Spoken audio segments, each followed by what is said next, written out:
Next up, we have Jan from Venly, talking about something that we talk a lot about in these circles, which is NFTs and blockchain for the masses, not just the crypto natives. Thank you, John. My name is Jan. I'm from Venly, and I'm going to talk about bringing blockchain gaming to everyone. Short background about myself, super short. I'm more with a crypto background than a gaming background. I fell into the crypto rabbit hole in 2016. And my Web3 journey has been like a train ride. I don't know, but if people have been trading since 2015 or 2016, you have seen this like train ride up and down, and then we've seen multiple different things with crypto, from trading, ICOs, DeFi, but now very hot is the NFT space, the gaming space, and the metaverse space. And I believe in the future it will also be the DAO space, so with communities created around cryptocurrencies. I started working at Delta, crypto portfolio tracking application, sold to eToro in 2019, and then I joined Venly a year and a half ago. Shortly about Venly as well. So Venly is a regulated company backed by investors, and it's basically a layer between blockchains and the games, or between blockchains and projects, because we also work for brands, but 80% of our customers are blockchain games. And then with the games, they directly connect with the consumers, of course.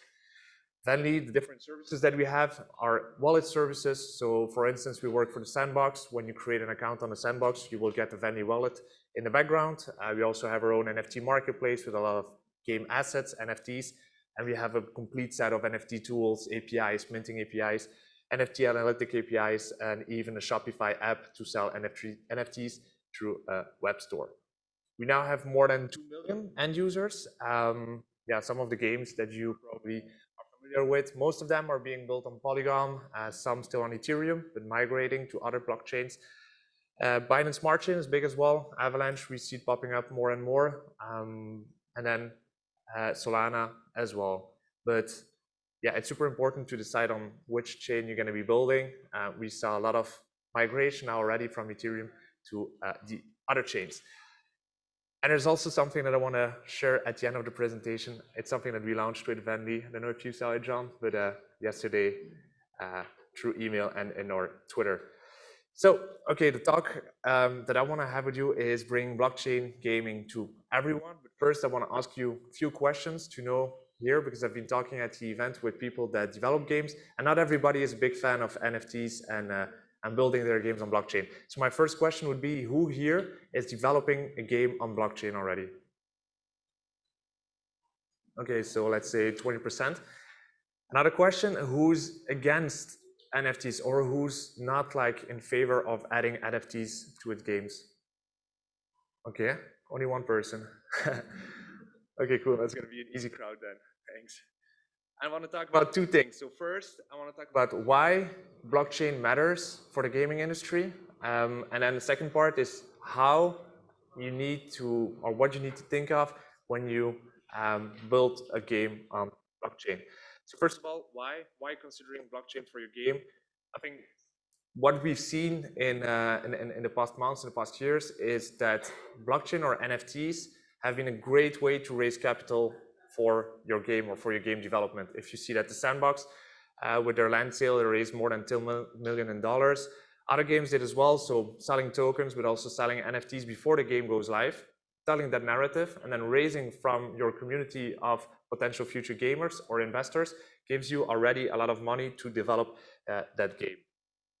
Secondly, it creates more economic value for publishers and gamers. So you create within your game, you create economies. Imagine at Fortnite that the skins were NFTs and that people were trading skins and owning those skins. Then every skin that would have been resold on their marketplace would be a revenue stream for the gamer directly, but also for the publisher. So that's something that we're going to see with NFT in games.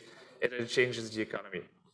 And then super important for me is that with NFTs, we're going to shift from renting to owning our own assets in the game. It doesn't make sense anymore. Like in the real world, we all are used of owning our own assets. We own a house, you own a car, we own stuff, we own our clothes. And with a game, and in the digital economy, it's going to be the same. People want to own their things. They want to own, I don't know, a race car, and they want to play with that race car in different games. Or if they're done with playing with that race car, they want to sell that race car to somebody else so that their efforts are not lost anymore. And it's also a great marketing strategy. If you have people that own assets within your game or that can use assets of your game, they're going to be brand building your game to be able to sell their assets when they're done gaming or to higher the value of those assets. And then also super important, like when we see innovation, and I'm sure you all work in the gaming industry, you saw that the gaming industry is always first when it comes to digital innovation and other innovations. And it's going to be the same with play-to-earn mechanisms or NFTs and blockchain gaming. And I think the best example is guilds and DAOs. It's like DAOs always existed in the gaming industry, but those were called guilds. And now we see that guilds and DAOs are going to merge more and more together. For the people that don't know, maybe a DAO is a decentralized autonomous organization. So it's basically a community that is rewarded with a token for doing stuff and working together on positive things. All right, so a few things to keep in mind when you want to build on blockchain. The first one, I have to talk about it, is a lot of game publishers receive a lot of backlash about NFTs. A lot of you will receive backlash from gamers as well if you already have a game and then introducing NFTs. It's super important to educate your gamers accordingly. So educate them. You don't have to start with selling NFTs before you told them anything about what is an NFT. Maybe you could airdrop them NFTs. Maybe you can airdrop them tokens so that they already are onboarded without even having to pay something. But if you want to sell NFTs to fund your next project within your game, just educate those players. Otherwise, you're going to have backlash like Stalker and Team 17 had from their gamers. And then remember also the free-to-play earlier. We heard it's hard to predict that it's going to be the same as with free-to-play, where everybody was against free-to-play and then free-to-play was used everywhere. It's hard to say that play-to-earn or blockchain gaming is going to be the same, but it looks the same at this moment. Like the free-to-play had also a lot of backlash in 2008. And then what I mentioned earlier as well is know when to use blockchain and which chains to use. So when to use blockchain, do you need to have every transaction and every thing that happens in your game on chain? Probably not. Some stuff can exist off chain, and then you want to have check-ins on chain. And also the type of chain is super important. I'm like super tired, and I think John, you heard it as well, is when people say like the sustainable effects on blockchain are a killer, and that's why we don't want to use blockchain. Well, this is like already solved for 3 years with layer 2 solutions. So choose the right solution, and that is not an issue anymore. So sustainability is not an issue anymore. If you still want to build on Ethereum, nobody wants to build on Ethereum, but Ethereum is a great chain, and like it's the layer 1 solution, but you have super high gas fees, and that is a chain that is not super sustainable for doing transactions. But a chain like Polygon, if you do a transaction on Polygon, it costs 0.0001 cent, and it's like in 2 seconds on chain. Okay, now the second part is how will we adapt the masses and not only the crypto natives? Because now we saw like blockchain gaming, we see a lot of good cases already, but most of them are built from the crypto industry and for more crypto native people with their MetaMask accounts and logging in and then earning tokens. So how do we want from the gaming industry adapt those gamers? What we already have from the game industry is important. We already have communities of gamers. I think gaming has the strongest and biggest community next to probably music communities, but gaming is super big in this. Creators as well. There are many creators in the gaming industry, many good cases, many good games with millions of users. And of course, you already have a lot of dev tools like Unity or Unreal engines to build those games. So now what do we have from the crypto industry?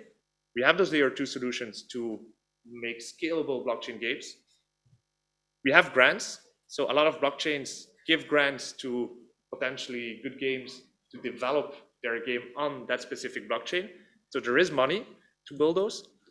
There are on-ramp solutions for people that want to get into the game and don't own Ethereum or BTC or whatever other token. There are many good on-ramp solutions. And there are many integration tools like Venly would be one of the integration tools for games to tap into blockchain. Good examples, Aavegotchi. I don't know if who here, that would be good for me to know, who here knows the game Aavegotchi?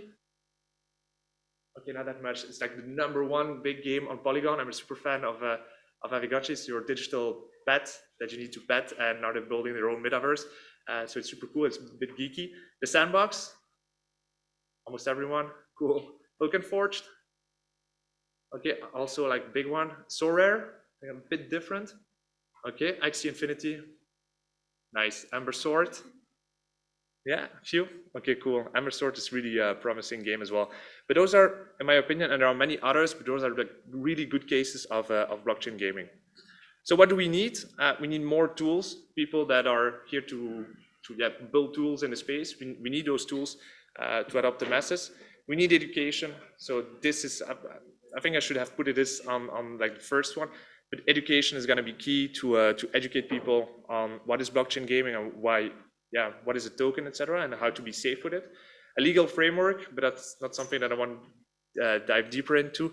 But definitely that's something that's going to be needed in the future as well. Interoperable assets. So what I mean with interoperable is that a game asset that you use in one game, you want to use it as well, or be able to use it in another game or in another metaverse. Like the example with the car, if you drive it in one game, you also want to be able to drive it in another game. So that means that's completely shift in the mentality of game building. You're going to open yourself up towards gamers having assets from another game, maybe a competitor, but driving with that same asset, with that same car in your game. Then we need open metaverses. I think that's going to be the big challenge with Facebook now. If Facebook or Meta is going to build an open or closed metaverse, they say it's going to be open, but we really don't know if it's really going to be open. But that openness is going to be important to let people build those mini games within your environment, to build on top of your assets, on top of your economies. So that's going to be, the next big thing. And then killer games, we heard it earlier as well, like the killer apps. We now need those killer games that onboard. Like Axie Infinity was one of the killer games, in my opinion. The Sandbox will be one as well, once they're live. And then better onboarding experience. I think this is still the biggest issue for games or blockchain games is to onboard the masses in a simple way. And to explain this, I'm a huge fan of Aavegotchi, okay? So I'm a big fan, but I want to show in a few slides the journey that I had starting playing Aavegotchi. So first, to play Aavegotchi, you need a token, the Ghost token. To have that token, you go to Binance. You purchase that on a crypto exchange. So you need to make an account, you need to trade, you need to deposit euros, then trade to a stablecoin or to Ethereum, then you need to trade to Ghost. But okay, you have Ghost. You send that Ghost to your MetaMask account, your MetaMask wallet. For this, you're going to pay an Ethereum transaction fee. You're going to wait a few minutes, and then it's going to be on your MetaMask, and you're going to see it popping up in Aavegotchi. Then Aavegotchi, you have your Ghost, but you need to send it to Polygon, because Aavegotchi is on Polygon, and then the token just purchased on Binance is on Ethereum. So you need to bridge it to Polygon. You need Ethereum as well, because you need to pay for that transaction to bridge it to another chain. You don't have Ethereum in your wallet because you just started the game, so you need to go back to Binance, you buy Ethereum, you send it back to your MetaMask account, and now you have Ethereum, and you can bridge that Ghost token to your Polygon wallet in MetaMask. And then I didn't show it here, but you need to add Polygon as one of the chains to your MetaMask wallet as well, which is also not super easy. Now you have Ghost, you can stake them on the game, which gives you friends, another token in that game. With those friends, and Ghost, they're both on the Matic chain, but each time you do a transaction in the game, you need to pay a super tiny gas fee. But for that gas fee, you need Matic. So you go to a decentralized exchange where you transfer or you swap that Ghost for Matic, which enables you to pay for every transaction in the game. You add that Matic to your wallet, and you're ready to play, and you can enjoy Aavegotchi. So that's pretty complicated to onboard the masses, let's say, in this journey. So we need more easy-to-use tools. I want to plug Venly in here, but with Venly, you just create an account by linking it to your Google account. On Venly, in the wallet, with one click, you create a Polygon wallet. You purchase from within your wallet Matic. You swap Matic to Ghost within your wallet as well. So that's like 4 or 5 clicks, and you're ready to enjoy Aavegotchi. But still, too many steps, let's say, to start enjoying the Aavegotchi game. So once we have all this, we're all gonna make it. How can Venly help? We have 2 big programs, I would say. A new one is our accelerator program, which we're going to launch in a few weeks, maybe a few months. But it's really helping games and game IDs to develop on top of blockchain with our tools, but also having token economies, raising funds, doing stuff like this will be in our accelerator program. And then the other services that we offer are our whole tech suite of tools. And then one last thing that I promised, we launched something I would say special, first type of NFT that exists in this way. So it's a fully interoperable NFT. It's called a meta ring. And a meta ring is connecting all different partners and metaverses. And with the meta ring, you're going to have utility in all those metaverses. So imagine they're all open. And with that meta ring, you're going to be able to access specific games, mini games, platforms within metaverses, concerts, events. But you're also going to be able, like in the sandbox, to have your own avatar that's connected to the meta ring. So we're creating a community and setting or showing the example of what is possible with an interoperable NFT. The sale is going to go live in 2 weeks. So if you're interested, you can always check the website or go directly to metaring.one. Website has been launched yesterday. So yeah, that was super fun. And then the sale will be in 2 weeks already. So yeah, that's it.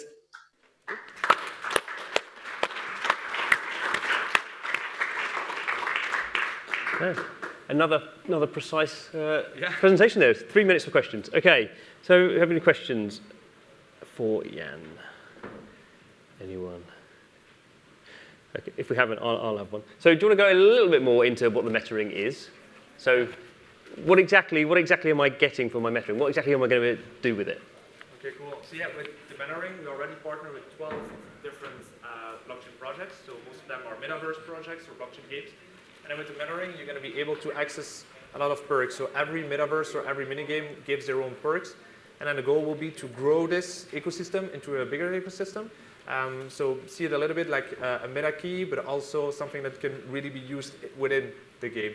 And we're building specific places in the sandbox, in Vulkan Forge, but we're also working with them to give free airdrops to the users. So let's say that one specific game want to airdrop an asset that you can play with in their game. They will be able to airdrop it to meta ring holders, and then we do the communication to them. Hey, check out this game, and you get a free asset in that one. So this is something, a question I guess that's said a lot in blockchain game space about interoperability, and you're sort of building sort of it's an interoperable sort of ticket, and we also talk about NFTs as being tickets. So this is sort of doing a bit of both. It's a ticket that gets you into multiple experiences, and also sort of acts as a sort of VIP sort of ticket as well, that you're getting sort of extra services in there. So pretty cool. Exactly. Good. Thank you very much. Thank you.